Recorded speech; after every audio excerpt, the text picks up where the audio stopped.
how the arts are being recognized for their healing power, and at a time when the world so badly needs healing, the arts are finally taking their place among recognized modalities. So, you, being the expert in the international use of the arts, and maybe just if you would just introduce a little bit about the World Health Organization, the white paper in general, what you're doing, and then talk specifically about what you did during COVID. Oh, sure. No, I'd be happy to, Eileen. I, I mean, WHO working in the arts is nothing new in one sense. I think since our inception in 1948, we have always used the arts, but mostly in terms of health promotion. So, for instance, when the DOTS program rolled out decades ago in TB, radio soap operas were used to try and promote the health messaging to get people involved. In my own experience, more recently, I worked for many years in the HIV response in Africa, and we used storytelling, forum theater, other ways of engaging the community in health messaging. And of course, more recently, during the Ebola outbreak in West Africa in 2014, I was on the ground in Liberia and experienced firsthand the use of street comedians, singers, dancers to destigmatize, to put out the health messaging of hand washing, safe burial, etc. But one of the things that I noticed during my many years at WHO and using the arts as a tool, again, mostly as a health promotion tool, is that the effects went well beyond just simply the carrying of a health message, that its ability to create community, to give people perspective on an issue, not just simply receive information, and its ability to give voice to the unheard had a tremendous healing effect that went well beyond the health messaging that it was normally associated with doing a mural on the wall of an African hospital, or a song about a particular health issue, or a television or a radio program. And that intrigued me. And I said, we know that data, evidence, and information are essential for identifying objective scientific truth, for solving problems, for saving lives. But we also know from the evidence that data, evidence, and information are necessary, but often insufficient to change people's deeply held convictions or behaviors. For that, you need empathy, often in the form of a story. And he agreed. But again, that was really more from a behavioral science point of view. So part of what we are expanding on in this network of research centers that's part of this healing arts initiative that I co-founded with NYU and a group called Cultural Runners, is not just looking at the effects of health messaging through the arts, not just looking at arts that have artistic interventions that have a specific therapeutic intent, but also the primary science of what health benefits happen in the engagement in the deep aesthetic experience that may not have an actual health or therapeutic intent at all, and to me that's kind of the holy grail, because I believe that the arts evolved in our prehistory as a healing experience, as a religious experience, as a political statement, as a form of personal expression. There was no difference. It was all the same thing 70,000 years ago. And they've split off for a lot of different reasons. They still share some common DNA. And one of the most important aspects of that common DNA, frankly, is this notion of compassion, Mhm. that each of those groups tries to build community and tries to find a way forward together in a positive way. Can add one thing to your list. I'm reminded as I'm listening to you, Chris, that one of the things we found in common when we met in Haifa was what I wrote down as post traumatic growth. That so many of these, um, let's say, scientific or psychological modalities focused on symptom reduction. And Yeah. that's important, reducing pain, reducing depression, anxiety. Those are standard ways of looking at efficacy. What you're talking about is far beyond that. We might Yeah. personal growth, we might call it wellness. There are lots of ways of describing the power of the arts that go beyond what is easier to measure, which is symptom reduction. Well, exactly. And I think that's one of the reasons why you see it, is that it's much easier to measure cortisol levels than it is to measure hope, for instance, Right. as an example. But from a WHO point of view, it goes back to our basic definitions of health and mental health.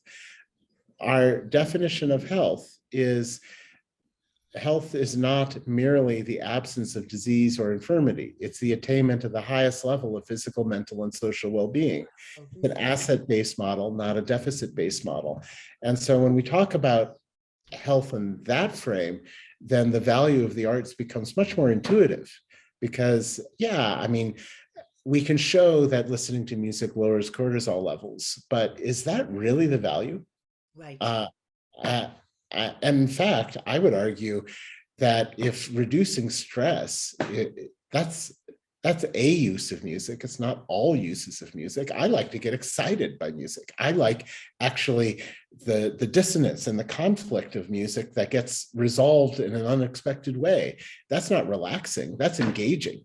That's And I don't want to be an emotional zombie by listening to music or engaging in the arts. I want to be an attentive listener. I want to be a deep observer. These are all lost arts. I want to connect to myself, to each other, to the environment in a deep and profound way. I don't just want to relax, but each to their own, I suppose. But when we look at it from a mental health point of view, the WHO definition of mental health is really interesting, because it's a corollary of the overarching WHO definition of health itself.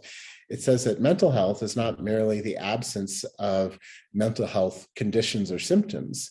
It is your ability to cope with the everyday stresses of life. It's your ability to find the highest level of your skills, your own abilities. It's But being productive. that It's does away then with the stigma, which we often have, of exactly. psychiatric patients. I have a psychological problem.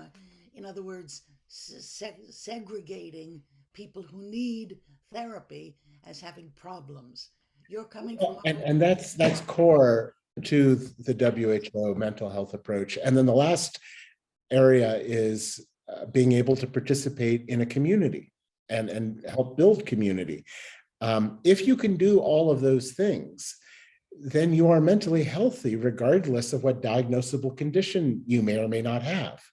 And I think by changing from this deficit model to an asset model, it relieves a psychic burden of people who have chronic mental health conditions. For instance, depression. Mhm. Uh, can one truly be cured of clinical depression? Um, I think it is clear that with the proper support, you can manage it and maybe even transcend it, and find those moments of joy. Uh, you can not just survive, you can thrive. Okay, well, I think in the short amount of time that we have, I'll mention two projects which were sort of the alpha and omega of the WHO approach to COVID. The first was, and this was before we started the Healing Arts Initiative, was the most gaudy example was our together at home concert online that we developed with Lady Gaga at the beginning of the Ah, pandemic. And that broke all records in terms of the number of people watching, the amount of money raised, the reach around the world. It was truly a once in a lifetime event. It was sort of lightning in a bottle. I don't think we could recreate that if we tried. But it was important for a number of reasons. It was important because at the beginning of the pandemic, we were able to use celebrity, song, story to gather the majority of the human population in a moment of shared attention to get out those key messages of hand washing, social distancing, staying at home, and honoring the healthcare worker. And again, that's more of a health promotional aspect. But even there, what was striking to me about that moment was by listening to the music together, by having these artists share their talents and their authentic sense of compassion with the world, it did help us create, even for a short time, a greater sense of solidarity. It built community. It helped us cope. It allowed us to express ourselves during a time of isolation and fear. beautiful. Uh, and and that is the healing power of art. It's not just the health messaging that may or may not be contained in it. So this was more tied to coming out of the pandemic and a sense of recovery, was something we called um, uh, the COVID quilt project. And it was in India, and craftswomen from around the country would create a cloth square that would represent their family's COVID experience, Wow. whatever that was. And there were two artists based in Jaipur in India that then took all of these tiles and created this monumental quilt and displayed it in the public square. And it was, loosely based on the famous AIDS quilt from the 80s and 90s, but it, it, it literally took the isolated individual experiences of people suffering alone in their anxiety, in their fear, in their sense of loss, and united it into a national tapestry. Yes. Literally. It was not because what happens when you peddle an outrage, you suppress the prefrontal cortex, you suppress the judgment centers, you become more vulnerable to misinformation. It's one of the great discontents of our society. But if you take an approach that involves expression, and to me, Carl Jung expressed it best. He said, loneliness is not the absence of people. Loneliness is the inability to express what matters to you most. Oh, And if we can do that, and in an authentic way, in a deep midbrain way, then we can make those connections. We can build community through the mirror neurons, through the common sense of purpose, and that's a far more profound, constructive, and healing way of communicating mongering. Chris, there is no good place to end this conversation. And my hope is you and I can continue off screen for a long time and have, as we said, unfortunately, lots of work cut out for us. But yes, Yes. I understand. Oh, wouldn't it be lovely to make ourselves redundant Let's one not day? talk about cloning ourselves, but there are ways to do it. So, and it's all about, Yeah, legacy. yeah, yeah, The younger generation now, so we'll get them involved.